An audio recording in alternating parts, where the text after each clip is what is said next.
BJP has just released a list of 13 candidates and there's no Mithun Chakraborty on it.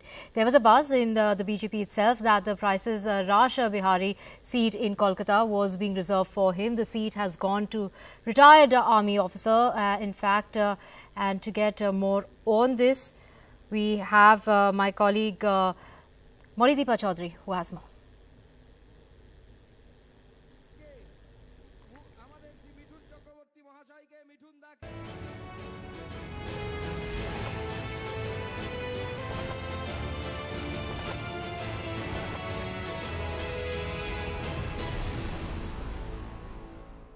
First of all, to Mithun Chakraborty, his fans are going to be very disappointed his name is not on the list, not for the Rashbehari seat. You see, in the last few weeks there had been a development, and that is Mithun Chakraborty has apparently moved his voter card from Mumbai to Kolkata, and hopes had risen that that was because he was going to contest from somewhere in this city, and Rashbehari, it seemed, had been reserved for him. But that is not to be. No saying, however, that the BJP may not pull something later in in the elections, because remember, this is an 8-phase election. Nomination date, the last one is probably mid-April if I'm not mistaken, and Mithun Chakraborty can be included if he gives his nod. Apparently he hasn't so far. But hold on, fans may look out for Mithun Chakraborty campaigning in Nandigram on the 30th of this month for Shubhendu Adhikari. Amit Shah himself might be present at that road show, we are being told. But then Lieutenant General Shah is not no small fry. He is a very well respected army officer, retired.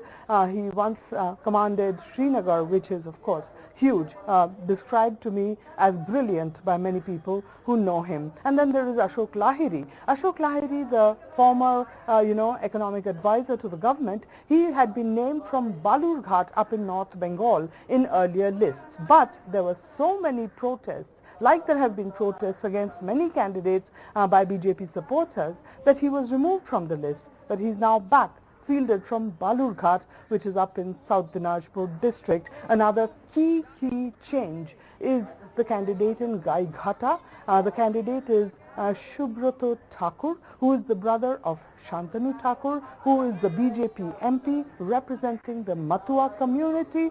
The Matua community is already upset with the BJP a little bit because CAA has not been implemented. Their citizenship is slightly under a cloud. Now they have a Matua candidate from Gaighata. So BJP working on the protests as well.